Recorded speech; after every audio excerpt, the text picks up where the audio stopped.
The massive silver ship hung in space above Earth like a floating city. Ambassador Velith pressed his long, slender fingers against the viewing window and watched the blue planet spin slowly below. His deer-like ears twitched with nervous energy. After 300 years of searching, the Galactic Council had finally found another intelligent species. "They call themselves humans," said Dr. Korth, the Council's chief scientist. His rabbit-like nose wiggled as he spoke. "Early scans show they have built cities, developed technology, and even reached their moon." Velith nodded. "Good. The Council always welcomes peaceful species. Have you prepared the standard greeting?" "Yes, Ambassador. We will invite them to join our great alliance of civilized worlds." The Galactic Council had been the galaxy's governing body for over 2,000 years. It was made up of dozens of species who had learned that cooperation was better than conflict. The Velothi, with their graceful movements and plant-based diet, served as diplomats. The Korthans, quick and clever, handled science and technology. The Zixians, with their beautiful feathers and musical voices, managed culture and communication. All of them had one thing in common. They were prey species who had survived by being smart instead of strong. Dr. Korth activated the communication array. "People of Earth, this is Dr. Korth of the Galactic Council. We come in peace. We wish to meet with your leaders and welcome you to the greater community of intelligent life." The response came faster than expected. "This is President Martinez of Earth. We welcome you to our solar system. Please send a small delegation to our space station." Within hours, Velith and his team were aboard the human space station. The Tide humans who greeted them looked strange. They walked upright like council species, but something felt different. Their eyes faced forward instead of to the sides. Their teeth included sharp, pointed ones. And they moved with a confidence that made Velith uncomfortable. "Welcome to humanity," said General Harrison, a tall man in a green uniform. "We're excited to learn about other intelligent life." The cultural exchange began immediately. Humans showed the aliens their art, music, and technology. The council delegates shared stories of their peaceful worlds and successful cooperation. But Dr. Korth could not stop studying the humans themselves. During a break, he pulled Velith aside. "Ambassador, I need to run some tests. Something about these humans worries me." "What do you mean?" "Look at their anatomy. Forward-facing eyes suggest they track moving prey. Those teeth are designed for tearing meat. And watch how they move. They do not scan for danger like we do. They look for opportunities." Velith dismissed the concern. "Many species eat meat, Doctor. That does not make them dangerous." But Dr. Korth insisted on running his scans. He studied human DNA, analyzed their bone structure, and researched their history through their own records. What he found made his fur stand on end. Humans were persistence hunters. Their ancestors had chased prey animals across vast distances until the prey collapsed from exhaustion. Even worse, they had evolved from pack hunters who worked together to bring down larger, stronger animals. The doctor's hands shook as he read further. Human history was filled with warfare. They fought each other constantly, and each war made them better at fighting. They did not avoid conflict like civilized species. They seemed to seek it out. "Ambassador," Dr. Korth whispered urgently, "we need to leave. Now." "What? Why?" "These humans are not like us. They are predators. Apex predators." Velith's eyes widened. "That's impossible.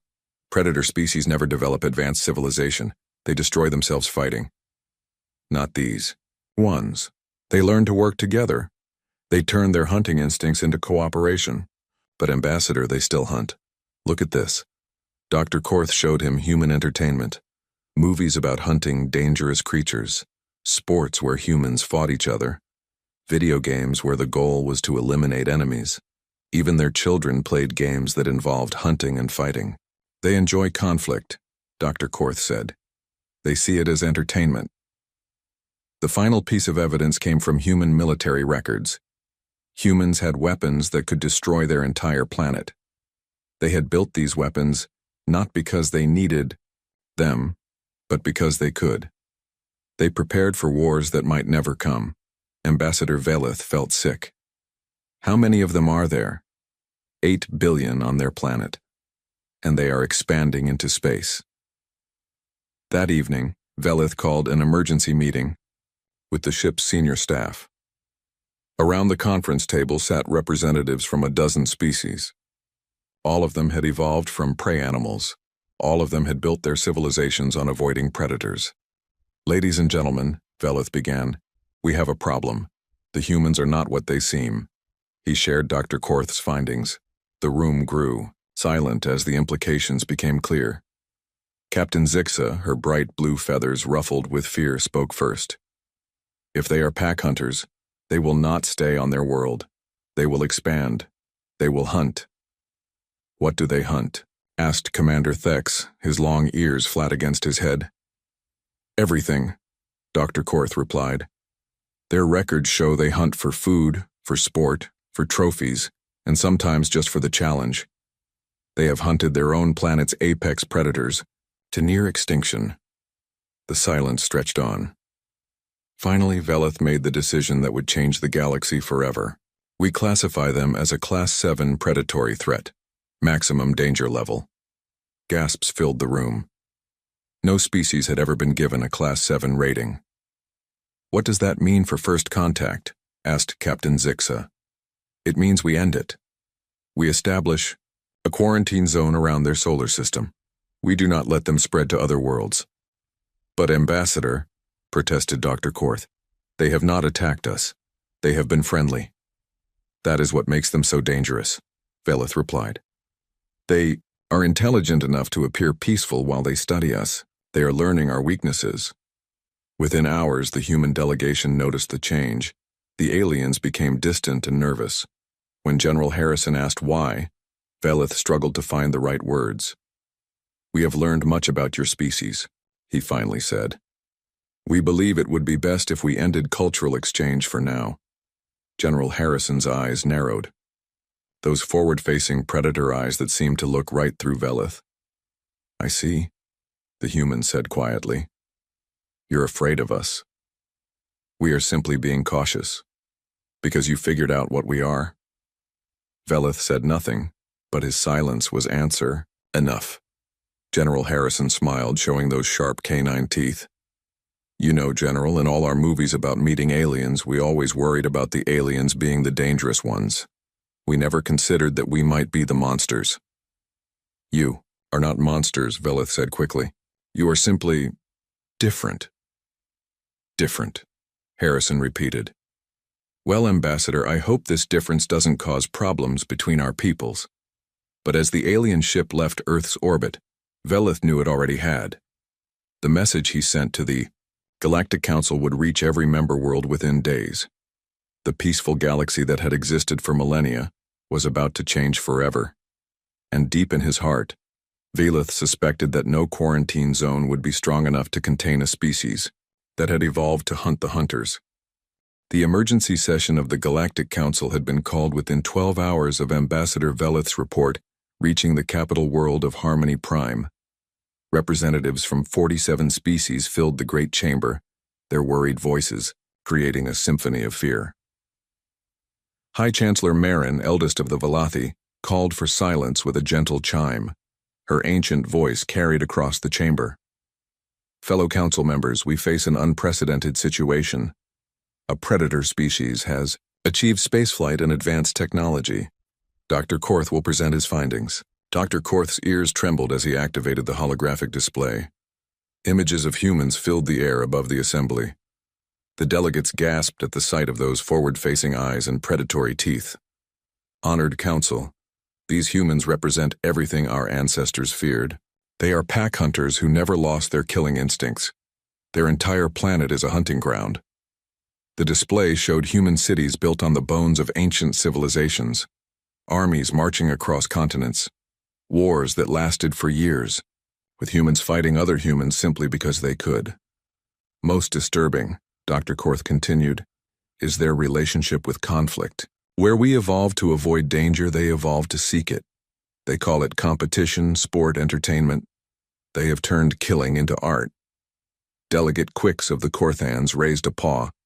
"But surely they can be reasoned with. They did seem willing to talk."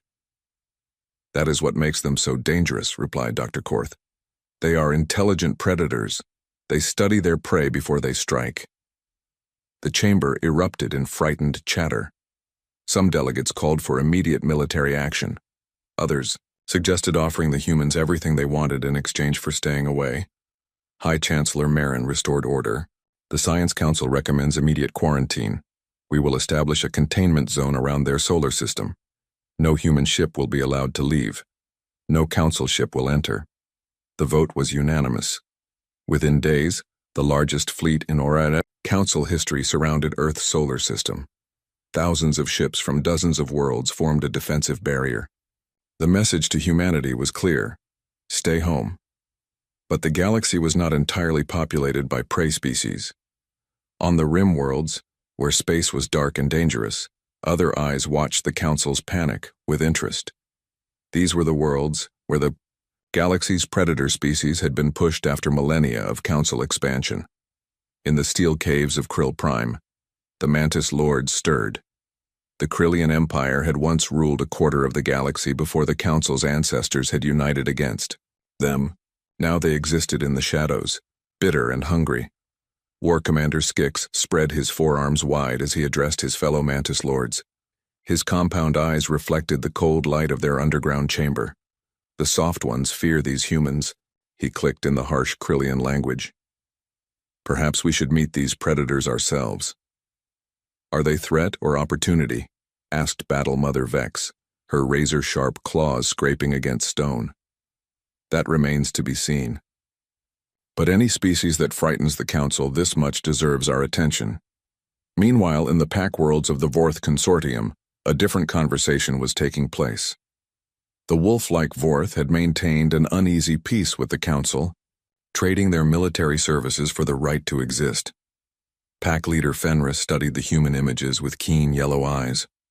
Unlike the Krillians, who were solitary hunters, the Vorth understood pack dynamics. What he saw in the humans looked familiar. They hunt in groups, he said to his lieutenants. Like us, but their packs are larger.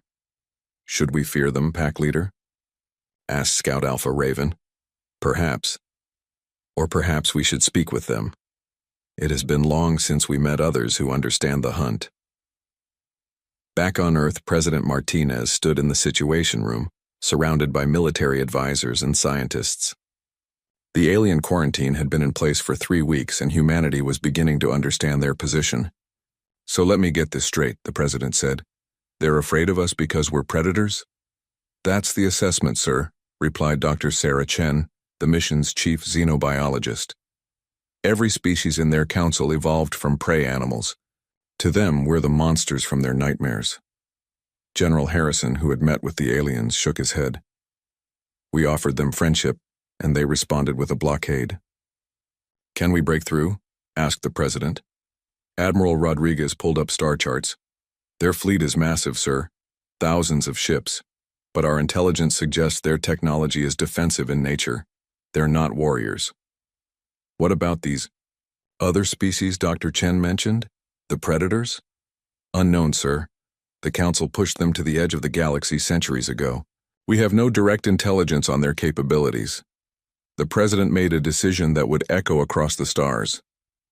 We're not staying in our solar system like prisoners. If they want to treat us like dangerous predators, maybe it's time to show them what human predators can actually do. He turned to General Harrison. Begin Project Apex. I want our best pilots, our fastest ships, and our most advanced weapons ready for action. What's the mission, sir? We're going hunting. The first sign that the quarantine would not hold came 3 days later. A patrol of Council ships detected an unknown vessel approaching from the Galactic rim. It was sleek, black, and fast. Captain Thex of the Valathi Defense Force hailed the approaching ship. Unknown vessel, you are entering a restricted zone. Please identify yourself. The response came in a language the ship's computers had never heard. Then, without warning, the unknown vessel accelerated beyond anything the Council had thought possible. The ship buzzed the patrol formation, moving, so fast that the Council vessels couldn't track it properly. But it didn't attack. Instead, it seemed to be studying them, learning their formations and weapons. Captain Thex tried to follow, but his ship was designed for defense, not pursuit. The unknown vessel disappeared into the asteroid belt between Mars and Jupiter. "Report to command," Thex said to his communications officer. "Tell them we have a problem. Something else is interested in the humans." On the bridge of the mysterious ship, War Commander Skix studied the sensor readings of the Council vessels. His compound eyes gleamed with satisfaction. "Weak ships," he clicked to his crew. "Designed by prey for prey."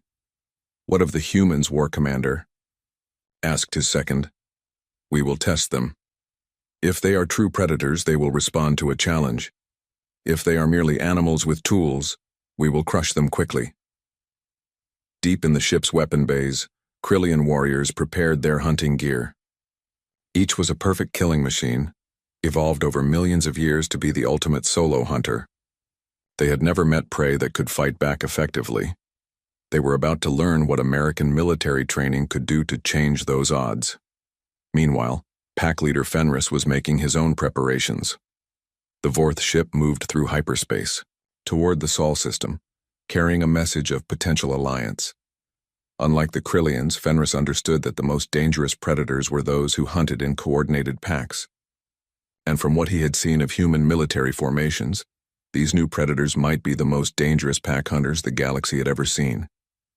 The galaxy was about to discover that 8 billion apex predators with nuclear weapons and a competitive streak was something none of them were prepared for. General Patricia Hayes stood in the Pentagon's most classified briefing room, watching as scientists and military strategists filled the chairs around the massive table. Project Apex had been active for only 2 weeks, but it had already become the most important military program in human history. "Ladies and gentlemen," she began, "the aliens think we're dangerous. They're right, but they don't understand just how dangerous." Dr. Chen activated the holographic display, showing the alien fleet surrounding their solar system. "The Galactic Council has 47 member species, all evolved from prey animals. They've never dealt with a predator species that achieved technology." "What about these other predators they mentioned?" asked Colonel Martinez from the Air Force. "2 main groups," replied Dr. Chen. "The Krillians are individual hunters like giant mantises, very dangerous one-on-one. The Vorth are pack hunters, similar to wolves. Both were pushed to the edge of the galaxy by the Council." General Hayes nodded. "Our intelligence suggests both groups are now moving toward Earth. The Krillians seem aggressive. The Vorth might be looking for allies." Admiral Thompson leaned forward. "What's our strategy, General?" "Simple," Hayes replied. "We show the galaxy what American military doctrine can do. We're not staying locked up in our solar system. If they want to see predators, we'll give them a demonstration they'll never forget." The first element of the American doctrine was already in motion. 3 modified F-35 fighters hung in space near the asteroid belt, their pilots waiting for contact with the mysterious black ship that had buzzed the alien patrols. Captain Jake, Reaper Williams checked his instruments one more time.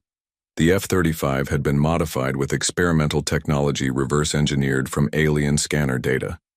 It wasn't pretty, but it worked. "Reaper, this is Control," came the voice in his headset. "Bogey approaching from your 6 o'clock, moving fast. Copy that, Control. Viper 2 and Viper 3, let's go say hello." The Krillian scout ship emerged from behind an asteroid, its black hull gleaming in the starlight. War Commander Skix studied the 3 small human craft approaching his position. "Primitive," he clicked to his crew. "Chemical rockets and metal shells. This will be quick." But as the human fighters closed in, Skix noticed something strange. They weren't fleeing or trying to establish communication. They were maneuvering into attack formation. "Reaper to Control," came the voice over the radio. "Bogey looks like a big bug. Permission to engage?" "Negative, Reaper. Observe and report." Captain Williams grinned inside his helmet. "Copy that. We're just going to get a closer look." The F-35 split into a wide formation, approaching the alien ship from 3 directions. Skix watched with growing interest. These humans moved like hunters, not prey. When the lead fighter came within weapons range, Skix fired a warning shot. A beam of energy lanced out, missing the human craft by meters. "Well, that was rude," Williams said calmly. Viper 2, did you see that energy signature? Affirmative, Reaper. Looks like directed plasma. Nothing we can't handle. Skix fired again, this time aiming to disable the lead craft. But the human pilot rolled away from the beam with casual ease, then accelerated directly toward the Krillian. Ship. What is it doing? Clicked Skix's weapons officer. The human fighter buzzed the alien ship's hull, passing so close that its wingtip almost scraped the armor plating. Then it pulled up and away, performing a perfect barrel roll as it climbed. Did he just show off? Asked Viper 3. Oh, he's playing with us, Williams replied, his voice filled with delight. Control requesting permission to play back. Reaper, your orders are to observe. We are observing, sir. We're just doing it up close and personal. What happened next would be talked about in military academies for decades. The 3 F-35s began what could only be described as an aerial dance around the alien ship. They dove, climbed, rolled, and spun in formations that should have been impossible in space. Skix tried to target them, but they moved like nothing he had ever hunted. Every time he locked onto one, it would vanish behind another, or perform a maneuver that broke his targeting computer's calculations. War Commander, his pilot said nervously. They are toying with us. Skix's compound eyes narrowed. No, they are showing us what they can do. These are not prey animals. These are apex predators. The demonstration lasted for 20 minutes. The humans never fired a shot, but they proved that the Krillian ship, despite its advanced technology, could not catch or effectively target them. Finally, Captain Williams opened a communication channel. Hey there, bug boy. Tell your friends that humans say hello, and next time you want to dance, bring better music. The F-35s formed up and flew away, leaving Skix staring after them in shock. War Commander, his second officer asked, what are your orders? Skix was quiet for a long moment. Then he clicked what might have been laughter. Send a message to the Hive Lords. Tell them we have found worthy prey. Begin preparations for the grand hunt. Back on Earth, the footage from the encounter was being analyzed by every military intelligence agency in the world, but it was the reaction of the pilots that caught everyone's attention. Did you hear Williams? Asked Dr. Chen as she replayed the audio. He was laughing during combat. He treated a potentially deadly first contact like entertainment. General, Hayes smiled. That's what makes us different, Doctor. We don't just fight to survive, we fight because we enjoy the challenge. The second demonstration came 3 days later when the Vorth ship approached the outer edge of the solar system. Unlike the Krillians, they came broadcasting a message of peace. Humans of Earth, came the transmission in surprisingly good English. I am Pack Leader Fenris of the Vorth Consortium. We wish to speak with your alpha leaders. President Martinez decided to handle this meeting personally. The encounter took place aboard the International Space Station, with full military escort. Pack Leader Fenris was impressive even by human standards. Standing 7 feet tall with silver fur and intelligent yellow eyes, he moved with the controlled grace of a natural predator.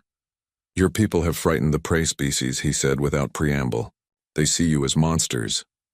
And what do you see us as? Asked President Martinez. Fenris smiled, showing sharp white teeth. Fellow hunters, but perhaps more dangerous than even my people. How so? My species hunts in packs of 10 or 20. Your species hunts in packs of millions. You have turned your entire planet into one massive hunting ground, and you compete with each other to become better hunters. The president nodded. The aliens want to keep us locked in our solar system. Yes, they are afraid you will spread across the galaxy like we did long ago. What do you suggest? Fenris leaned forward. Prove that you are the apex predators. Show the galaxy that even the other predator species should fear you. Break their quarantine. Hunt something that has never been hunted before. The Krillians? Perfect. Choice. They believe themselves to be the ultimate individual hunters.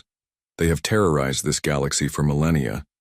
If you can hunt the hunters, the entire galaxy will know what humans are capable of. President Martinez considered this. And if we succeed? Then the Vorth will be honored to call humans our pack brothers.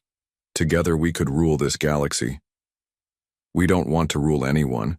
We just want our freedom. Fenris laughed, a sound like distant thunder. Spoken like a true apex predator. You are so confident in your abilities that you do not need to dominate others to prove your worth. As the meeting ended, Fenris left the humans with one final piece of advice. The Krillians are preparing for what they call the Grand Hunt. They intend to invade your solar system and prove that humans are inferior prey. I suggest you prepare to teach them otherwise. 2 weeks later, General Hayes stood before a room full of America's finest military personnel. Navy SEALs, Army Rangers, Marine Force Recon, and Air Force Para-Rescue Specialists filled the briefing room. Gentlemen and ladies, she began, you've been selected for humanity's first interstellar hunting expedition. The target is a species that considers itself the galaxy's apex predator. Your mission is to prove them wrong. A hand went up from the SEAL section. What's the rules of engagement, ma'am?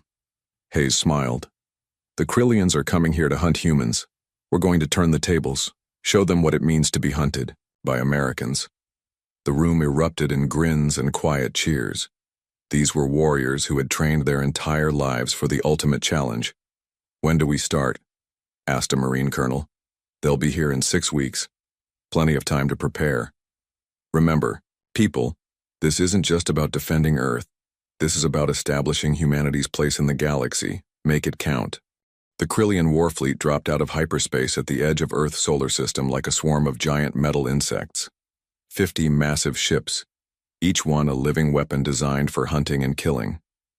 War Commander Skix stood on the bridge of his flagship, studying the primitive blue world that had dared to challenge Krillian supremacy. War Commander, reported his scanner officer, the soft council ships are retreating beyond the outer planets. They flee from our approach. Skix clicked his approval. Good. We hunt alone, as it should be. What of the human defenses? Minimal, War Commander. A few small craft moving between their worlds. Some orbital stations. Nothing that can threaten the Great Hunt. But Skix was more careful than his crew. The encounter with the human fighters had taught him that these predators were not to be underestimated. Maintain formation. Send hunter scouts to probe their defenses. We study our prey before we strike. On Earth, General Hayes watched the alien fleets approach from the Pentagon's war room. Banks of screens showed real-time data from satellites, space stations, and patrol ships. Ma'am, reported Colonel Martinez, the Krillian fleet has stopped at the asteroid belt. They're sending out smaller ships. Perfect, Hayes replied. Phase 1 is working. Admiral Thompson, are your people ready? Admiral Thompson nodded from the Naval Command Center. USS Nevada is in position, ma'am. The crew is eager to test their new toys. The USS Nevada was humanity's first space-worthy nuclear submarine, hastily modified with alien technology captured from previous encounters. It drifted silently in the asteroid field, hidden among the space rocks like a predator waiting to strike. Commander Sarah Blake watched her sonar screen as 3 Krillian scout ships approached her position. Each alien vessel was 3 times the size of her submarine, armed with energy weapons that could cut through steel like paper. Contact bearing 040, whispered Sonar Chief Peterson. Range 2,000 meters and closing. All stop, Blake ordered quietly. Silent running. Let them come to us. The Krillian scouts moved through the asteroid field like sharks through water, their sensors probing every shadow. They had hunted for thousands of years and had never encountered prey that could hide from them effectively. Scout Commander Zek studied his instruments with growing frustration. These asteroids interfere with our sensors. The humans could be anywhere. Perhaps there are no humans here, suggested his pilot. Perhaps they hide on their world like the other prey species. No, Zek clicked. I can sense them. They are here, watching, waiting. He was right. Commander Blake had been tracking all 3 scouts for 10 minutes, learning their movement patterns and identifying their weaknesses. Weapons, she whispered. Solution on target 1. Solution ready, ma'am. Fire. The torpedo was not like any weapon the galaxy had seen before. It was a fusion of human engineering and alien technology, guided by artificial intelligence and armed with a nuclear warhead. It moved through space silently, invisible to Krillian sensors until it was too late. The explosion turned Scout Commander Zek's ship into expanding gas and metal fragments. The other two scouts spun around, searching desperately for their attacker. "Where did that come from?" demanded Zek's wing commander. The answer came in the form of 2 more torpedoes, each finding its target with deadly precision. Within 30 seconds, all 3 scout ships were destroyed. But Commander Blake was not finished. As the debris spread through space, her submarine emerged from its hiding place among the asteroids. The crew worked quickly to recover pieces of Krillian technology while the evidence of the attack drifted away. "Control, this is Nevada," Blake reported. 3 targets neutralized, samples recovered, moving to secondary position. On the Krillian flagship, alarms wailed as the loss of the scouts was detected. War Commander Skix stared at his tactical display in disbelief. "Gone?" he clicked. "All 3 scouts?" "Yes, War Commander. No distress signals, no sensor contacts. They simply vanished." Skix's compound eyes gleamed with something that might have been excitement. "Impossible. Nothing can hide from Krillian hunters. Perhaps the humans have better stealth technology than we estimated," suggested his second. "Or perhaps," Skix said, slowly, "they are better hunters than we estimated." The war commander made a decision that would haunt him for the rest of his very short life. "Send in the hunter alphas. If the humans want to play hiding games, we will show them what real hunters can do." The hunter alphas were the Krillian Empire's elite warriors. Each one was a living weapon, evolved over millions of years to be the perfect solo predator. They had never been defeated in single combat. 6 hunter alpha ships detached from the main fleet and headed toward Earth. Each one carried a warrior that had terrorized entire star systems. But they were about to discover that Americans had been preparing for their arrival. Major Lisa Rodriguez crouched in the cargo bay of a modified space shuttle, checking her equipment one last time. Around her, 11 other members of Delta Force made their final preparations. "Remember the plan," she said to her team. "These aliens are supposed to be the ultimate individual hunters. Our job is to show them what American teamwork can accomplish." The shuttle drifted through space, appearing to be nothing more than debris from an old satellite. Its engines were cold, its electronics silent. To Krillian sensors, it looked like space junk. Hunter Alpha Vex studied the human orbital facilities through his ship's viewports. The prey species had built stations and platforms around their world, but none of them seemed to be defended. "Soft targets," he clicked to himself. "This will be easier than hunting Velothi younglings." He selected a communications relay station and moved his ship into position for boarding. The Hunter Alpha's preferred method was to board enemy vessels and hunt the crew through their own corridors.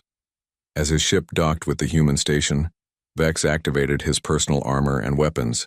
He was 8 feet of chitinous nightmare, armed with energy claws and equipped with sensors that could track prey through solid walls. What he found inside the station confused him. There were no humans. The corridors were empty, the lights dim, but his sensors detected 12 life forms hiding in the station's depths. "Ah," he clicked with satisfaction. They huddled together in fear. This will be entertaining. Vex began his hunt, moving through the corridors with the patience of a natural predator. He had all the time in the universe to track down his prey. He never suspected that the prey was hunting him. Major Rodriguez and her team had been waiting in the station for 3 days. They knew everything about the facility's layout, every vent and access tunnel, every blind spot and ambush point. "Target is in Corridor 7, whispered Sergeant Kim through the comm system. "Moving toward Section C." "Roger that," Rodriguez replied. Teams 2 and 3 moved to intercept positions. Team 1 with me. The Delta Force operators moved through the station like ghosts, using passages that Vex didn't even know existed. They had studied Krillian anatomy from the scout ship wreckage and knew exactly how to hurt these aliens. Vex rounded a corner and found himself facing an empty corridor. His sensors told him that humans had been here moments before, but now there was nothing. Where did they go? He wondered aloud. The answer came from above.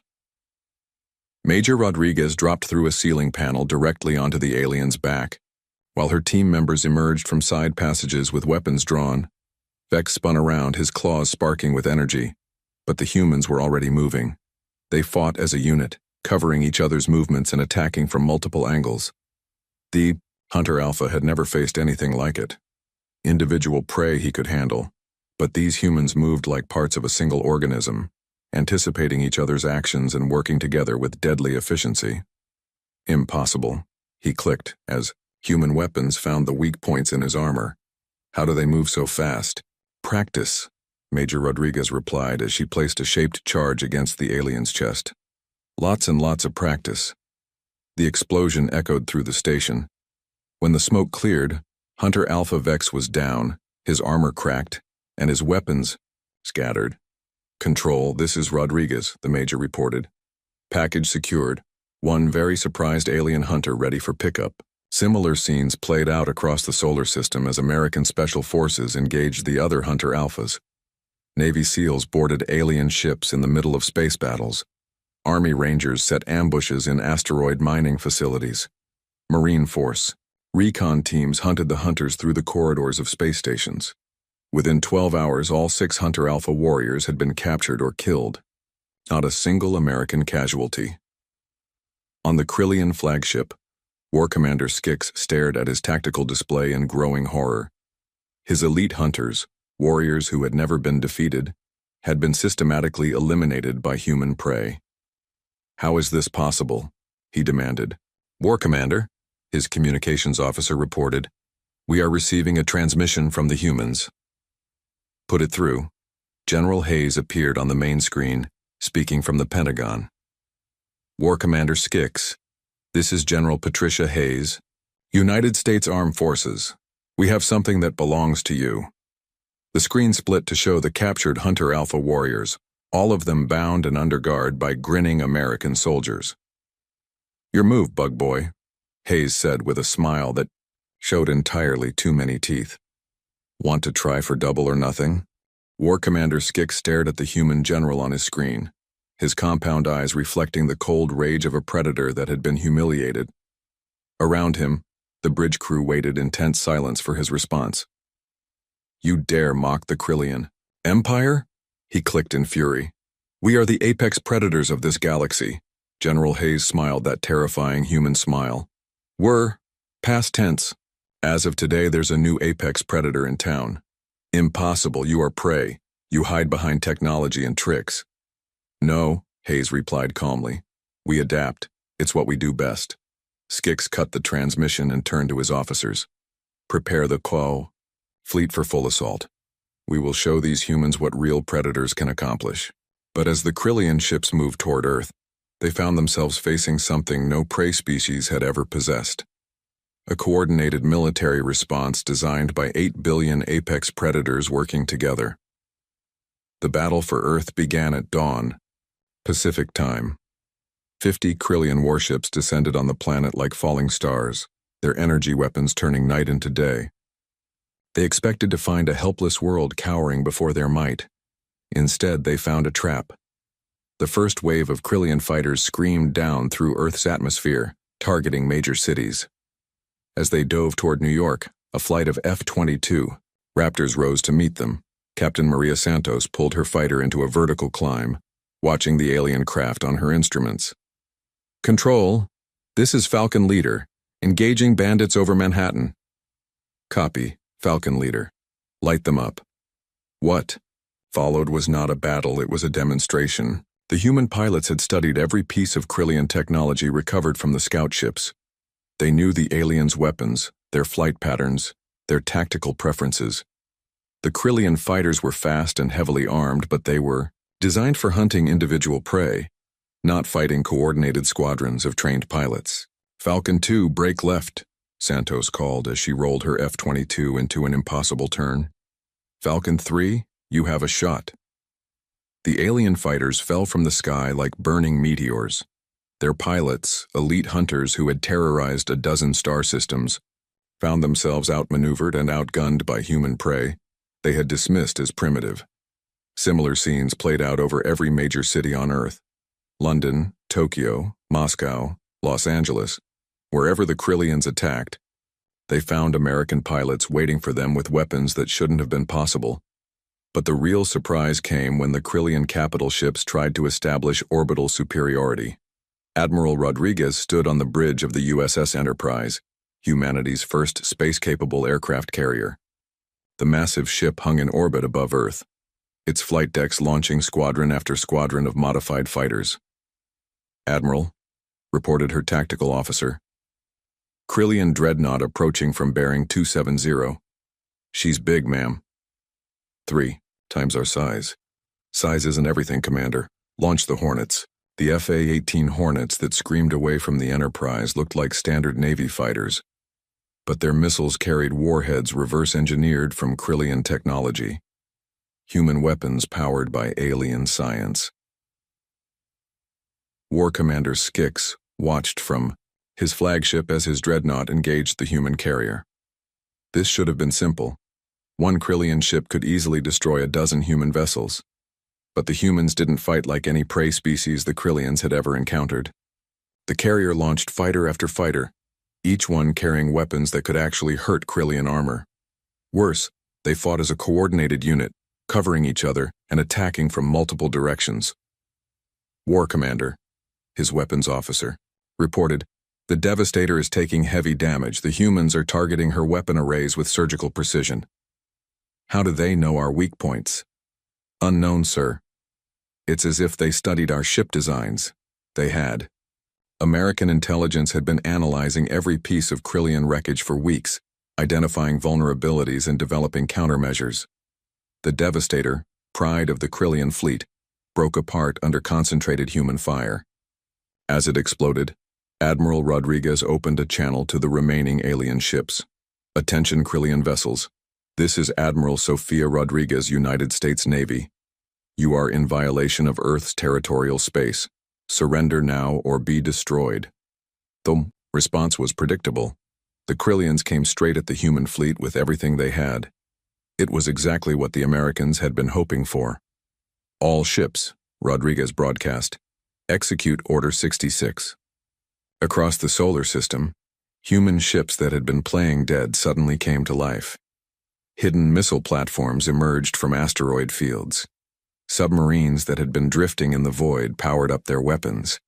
The Krillian fleet found itself surrounded by an enemy that had turned the entire solar system into a hunting ground. "Impossible!" Skix clicked as his tactical display lit up with hundreds of human contacts. Where did they all come from? The answer was simple. Americans had been preparing for this fight since the moment they learned about the Krillian Empire. Every military base on Earth had been converted to support space operations. Every submarine had been fitted with rockets. Every fighter pilot had been trained for zero-gravity combat. The United States military had done what it did best, adapt to a new threat and figure out how to destroy it. The battle lasted 6 hours. When it was over, the Krillian Empire's finest fleet was nothing but scrap metal drifting in Earth's orbit. War Commander Skix himself was pulled from the wreckage of his flagship by a team of Navy SEALs. "Well, look what we caught," said Chief Petty Officer Johnson as they dragged the alien commander aboard their assault craft. The biggest bug in the jar. 3 days later, Pack Leader Fenris arrived at Earth with a Vorth fleet of 30 ships. But instead of coming as potential enemies, they came to witness the aftermath of the greatest hunt in galactic history. Fenris stood on the bridge of his flagship, studying the debris field that had once been the Krillian war fleet. His yellow eyes gleamed with something approaching awe. "Magnificent," he growled to his officers. "The humans have done what no species has accomplished in 3,000 years. They have broken the Krillian Empire." "What are your orders, Pack Leader?" asked his second-in-command. "Signal the human fleet. Request permission to come aboard their command ship. I wish to speak with these apex predators personally." The meeting took place aboard the USS Enterprise. Pack Leader Fenris, standing 7 feet tall and radiating predatory power, faced General Hayes and Admiral Rodriguez in the ship's conference room. "You have impressed my people," Fenris said without preamble. "The Vorth Consortium wishes to propose an alliance." "What kind of alliance?" asked Hayes. "A partnership between apex predators. You have proven that humans are the dominant hunters in this galaxy. The Vorth would be honored to serve as your pack brothers. Admiral Rodriguez leaned forward. What does that mean exactly? It means the Vorth worlds will recognize human authority. In exchange, we ask only that you allow us to join your hunts. Together, we could rule this galaxy. General Hayes shook her head. We don't want to rule the galaxy. We just want our freedom to explore it. Fenris laughed, showing sharp white teeth. Even better. A species so confident in its abilities that it doesn't need to dominate others. You are truly the apex predators. Word of humanity's victory spread across the galaxy faster than light. On every council world, prey species huddled in their homes and tried to understand what had happened. The Krillian Empire, which had terrorized the galaxy for millennia, had been destroyed in a single battle by a species that had only reached space a few centuries ago. High Chancellor Marin called an emergency session of the Galactic Council. When the delegates assembled, they found a new seat at the table, one occupied by General Hayes herself. Honored Council, Marin said, her voice trembling with fear and uncertainty. We must discuss the situation with the human species. The situation is simple, Hayes replied. The quarantine is over. Humanity is claiming its place in galactic society. But you are predators, protested Delegate Quicks of the Corthans. You will hunt us. Hayes looked around the table at the assembled prey species. Actually, we won't. You're not challenging enough to be interesting. The blunt honesty of the statement was somehow more terrifying than any threat. What do you want from us? Asked Chancellor Marin. Trade agreements, cultural exchange, tourist visas, the same things any species wants. And if we refuse, Hayes smiled that human smile, then you'll miss out on some very profitable opportunities. But that's your choice. 6 months later, the galaxy had settled into a new reality. The human flag flew over embassies on dozens of worlds. American hunting lodges advertised galactic safari packages for adventure tourists. The Pentagon had established the Interstellar Hunting Corps, elite units trained to track and capture the galaxy's most dangerous creatures. In the former Krillian territories, human colonists were building new settlements. The prey species of the Council had discovered that humans made excellent protectors, as long as you stayed on their good side. Admiral Sarah Chen stood on the observation deck of Deep Space Station Armstrong, humanity's first permanent outpost, beyond the solar system. Through the massive windows, she could see human ships coming and going, carrying explorers, traders, and yes, hunters to every corner of the galaxy.